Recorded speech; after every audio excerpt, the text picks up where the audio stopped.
अहम खबर दे दें आसाम में सैलाब के ताल्लुक से, जहां सैलाब का कहर लगातार जारी है।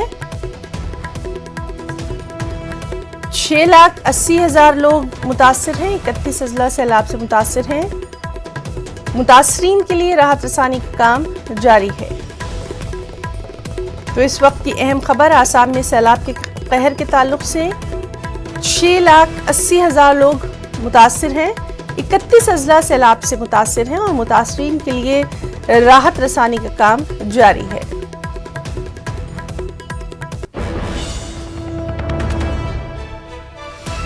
तो आसाम में सैलाब की सूरत हाल तस्वीरों में आप देख सकते हैं कि किस तरह से आम जिंदगियां दरहम बरहम होकर रह गई है। और जिस तरह से अभी हमने आपको बताया था कि आसाम में मजीद बारिश की भी पेशगोई की गई है। अभी तक 31 अजला सैलाब से मुतासिर बताए जा रहे हैं।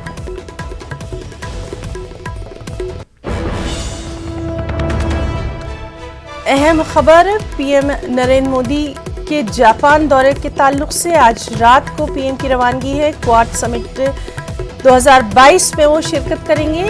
अमेरिकी सदर जो बाइडेन से उनकी मुलाकात होगी। साथ ही जापानी वज़ीर-ए-आज़म और ऑस्ट्रेलिया के नए पीएम से भी वज़ीर-ए-आज़म नरेंद्र मोदी की मुलाकात होना है। और इस अहम मुलाकात में सरमायाकारी, तिजारत, सिक्योरिटी पर तबादला ख्याल किया जाएगा। साथ ही टेक्नोलॉजी समेत कई अहम उमूर पर तबादला ख्याल की उम्मीद है।